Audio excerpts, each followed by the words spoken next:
Ayun, magandang araw po sa inyong lahat. Kamusta po kayo? So today, we will be doing another fragrance review. And nakikita nyo naman sa ating title na we will be reviewing a niche brand. No? So, before we go sa pagre-review, I just want to share to you my scent of the day as always. No? This is another niche perfume.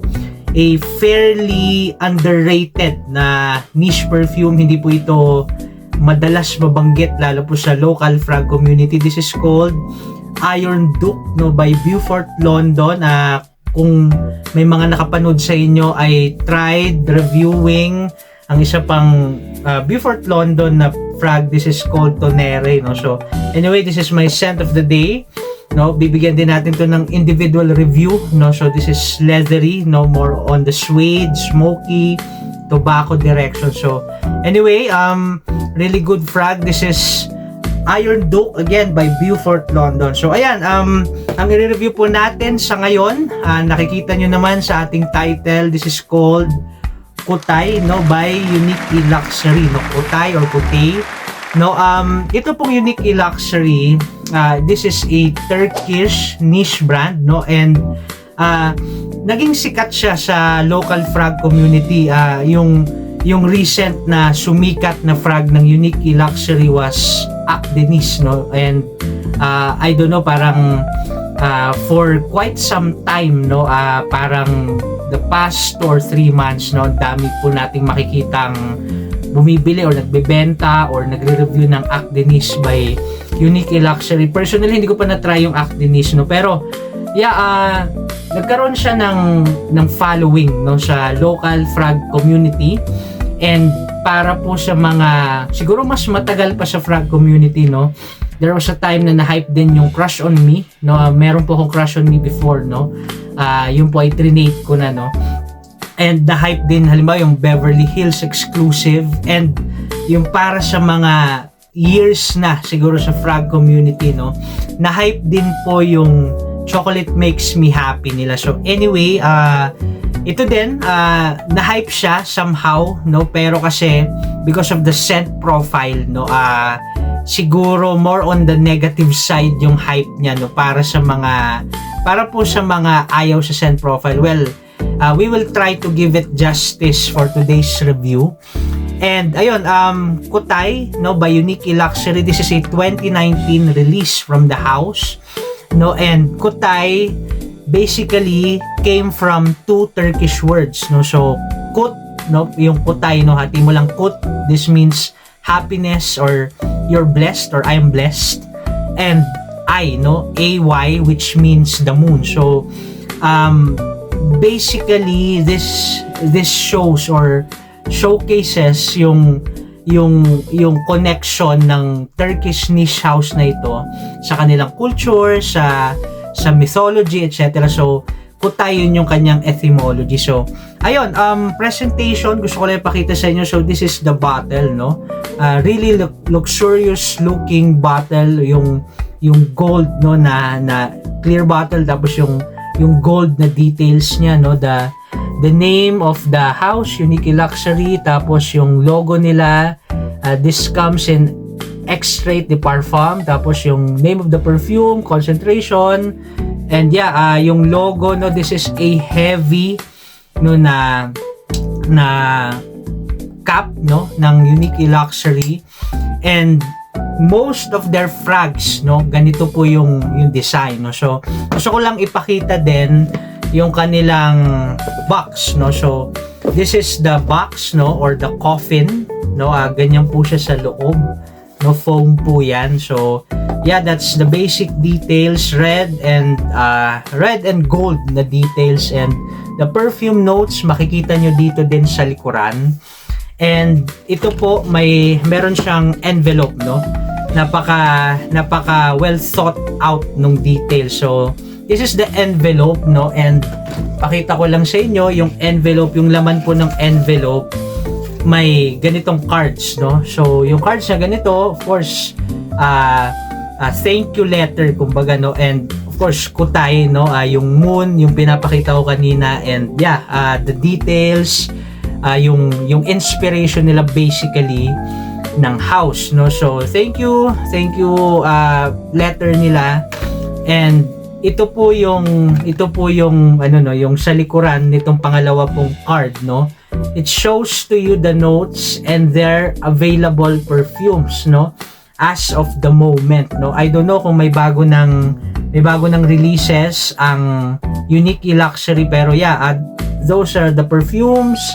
Tapos yung mga naka-red, yan yung mga hero notes or accords per perfume, no. So anyway, yun yung kanyang box and bottle details. And meron pa pala, this is the sleeve, no. Yan po ay nilalagay sa coffin, no. So perfume notes pa rin, and a logo of Kutay, and yeah, may smoke, may whiskey, may tobacco. So basic details, no. For me, I'm really particular, no, sa presentation, no, hindi lang ng bottle but also the box, no. Halimbawa ang Xerjoff, napakaganda ng presentation ng Xerjoff, lalo yung mga coffin ng Xerjoff. So anyway, Kutay, no. As a presentation, the perfume accords, makikita po natin may whiskey, so you would expect na very boozy ito. Tobacco, warm spicy, oud, no. Lalagay na lang natin somewhere here.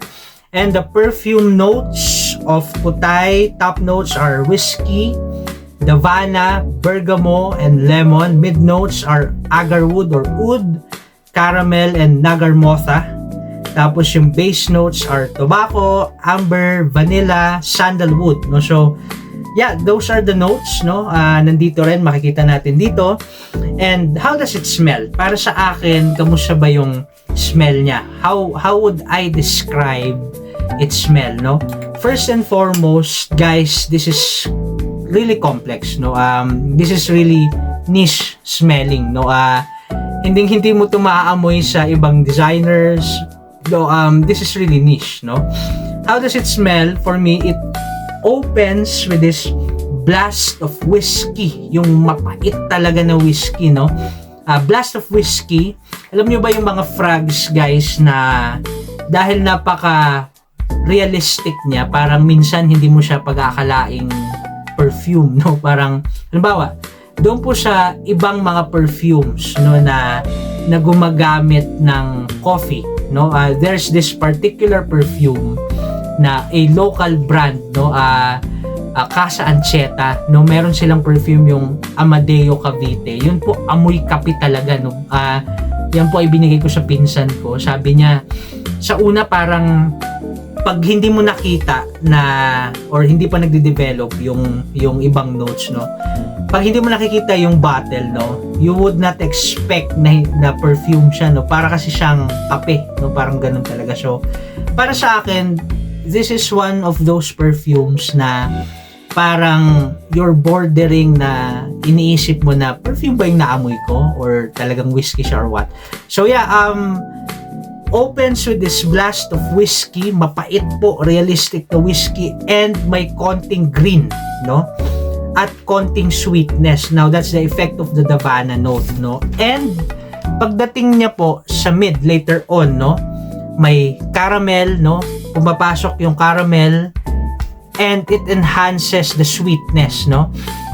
Take note na yung Davana note, hindi lang po siya green, no. Yung Davana note po kasi, aside from being herbaceous, meron po siyang fruity aspect to it, no. It's syrupy sweet, no, na parang plum, no. So imagine pagpasok ng caramel, no, na-enhance yung sweetness, yung density ng plum effect ng Davana, no. So yeah, that is being enhanced and later on, no, as it develops, nagkakaroon siya ng woody and slightly animalic and smoky accent because of the oud, no. May nakita tayong oud, agarwood, and the tobacco, no. So it enhances or gives this effect ng smoke and slightly animalic na effect. So yeah, it also becomes creamy, no. Lalo after siguro an hour or two, no. But here is the thing, guys, no. Here is the thing. this is something na kailangan yung i-take note, no, para sa mga nag-iisip na bumili ng kutay, no. This is whiskey, no. Basically parang 90% whiskey.